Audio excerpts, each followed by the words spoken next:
Hey everyone, welcome back to part 3 of this little series that I'm doing right here. So as you can see, I'm working on animating Mac in the same scene that we were working on, scene 6. And what I'm doing right here is redrawing the character because I was using a image of him from a previous scene, and as it turns out, the way that I drew him for that scene was not compatible with this one. He needs to be able to move, and that's something that I didn't allow for in the previous shot that I used of him. So, and now I'm actually moving on to adding the eyebrows, which is something that I forgot to do. It's something that I frequently forget to do. So when I draw a character, he'll look finished and without the eyebrows. So I'll have to go back in, add them in afterwards, and animate them as well, because the eyebrows are something that's very expressive on a person. And putting them into a character's animation is another way to add a little bit of realism to the scene, to the character, and to give him some more emotion. So that's what I'm doing right here, just making sure everything looks good on Sam. And this is what I mentioned in the previous episode when I said that, I'm going back and I'm actually reusing the animation of his arm going up and just reversing it to make it go down. I misspoke when I said that that's what I was doing previously. I'm actually doing that here. I recorded this all at the same time, and I just got confused on that last bit. I got mixed up on what we were doing. So here, I'm repositioning the arm, or reanimating the arm, reversing it, and making it come down to a bottom position, because he's done with his point. He doesn't need to have it just hanging up in the air any longer. So, some more animating of the eyebrows. Thankfully, he doesn't have to talk anymore, so there's no more lip syncing for him. But as we will see, Mac does have some lip syncing that we'll be doing. And that looks pretty good. There are a couple things that I'll need to change and adjust as we go through this process, but for right now, this looks pretty good. So yeah, now we're moving on to Mac. And one thing that I noticed while I was drawing him was that his chin, or I should say his face in general, didn't look quite right. It looked off model. So after I draw on the eyebrows, I'll be going back, and I think this is correct. I'll be going back and redrawing it. If it's not here, then it'll be later on. But yeah, so right here, I'm just setting up the character so that he can be animated. Like I mentioned in the previous scene, he didn't have any animation to him, so I didn't need to have a detailed character. Yep, here it is, where I fix the face. In the previous scene, he didn't have any animation, so I could just leave him as one single character or one single image without any separate layers, so that it didn't have to be animated. But right now, I am going back in and making it so that he can be animated, so that we'll be able to give him voices, he'll be able to talk, and he'll be able to do some other actions. And right there, I'm just adjusting his height, because he's supposed to be a little bit shorter than Sam, and his hair gives him a good deal of height, but his eyes are lower than Sam's, and that's what I'm looking for. I don't want him to be looking down on Sam. Sam's supposed to be the character who's kind of the big shot.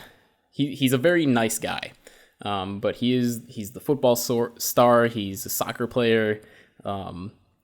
Very athletic. Everyone loves him.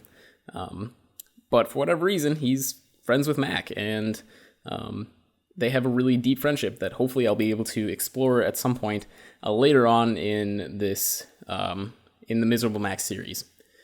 So like we saw before, I'm going through the mouth movements, just doing the roughs with that pre-made lip syncing tool that I'm using. Going through it, and now we're starting to actually draw the shapes. And I think this time around I had a much easier time doing the lip syncing on this character. than I did with Matt or with Sam. I think part of it is just getting back into the swing of things, because you'll see that it does go a lot quicker, and I produce a result that is much more satisfactory pretty quickly. And there are certain things about lip syncing that I just haven't quite figured out. There are certain mouth shapes that you can make with your mouth, but you can't figure out, okay, how do I transfer that from a 3D shape into a 2D platform? So as I'm working on this, I'm getting close to the end of it right here. I'll of course have to go back and redraw a couple of frames so that they fit a little bit better with movement, just like we saw me doing when I was working on Sam.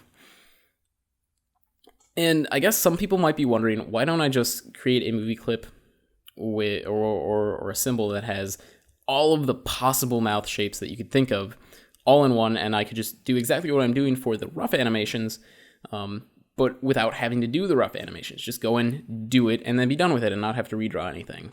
And that's something that I actually just haven't tried yet. It's something that I might be trying for either later on in this animation or for a new animation when I get around to working on it. One problem that I do foresee with it is that depending on how far away the character is from the screen or how close up of a shot it is, the line thickness might change drastically between those shots. So for this one, the line thickness is pretty thick for the mouth, but if he was way up close, and it's not very noticeable right now, but if he was way up close, then it would be really, really noticeable how thick the mouth is compared to the rest of the body.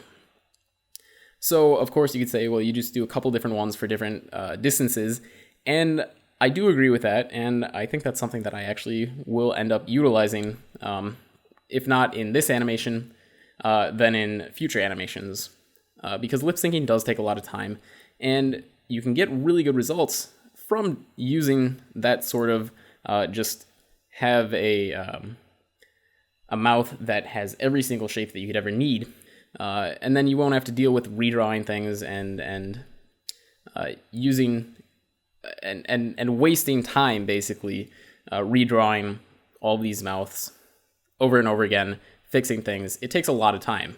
This video's sped up 4 times the speed, and I spent like the last minute, so 4 minutes or more, doing just the lip syncing. And so now, going in, coloring all this, again, that's all stuff that could have been done beforehand, and it would have saved a lot of time.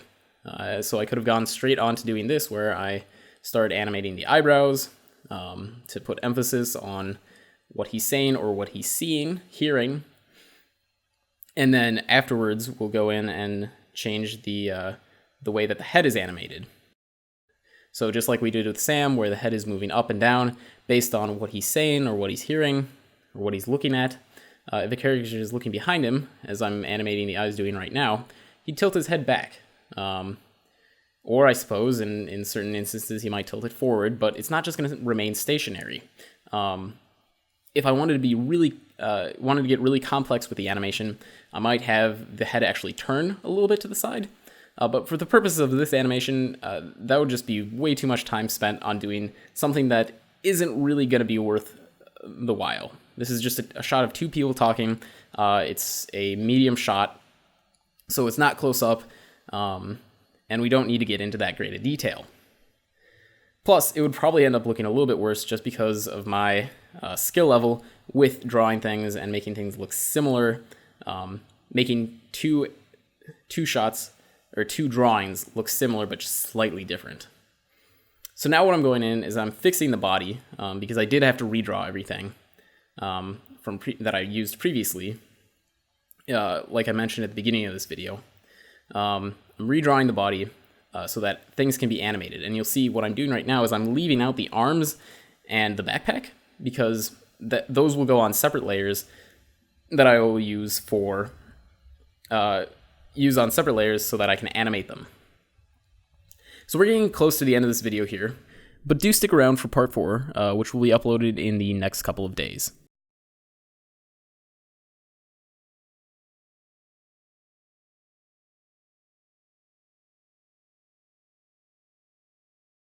Thank you so much for watching. If you enjoyed the video, consider giving it a little thumbs up. And if you have questions, comments, or suggestions, feel free to leave a comment below so that I know and so that I can keep providing you with something to watch.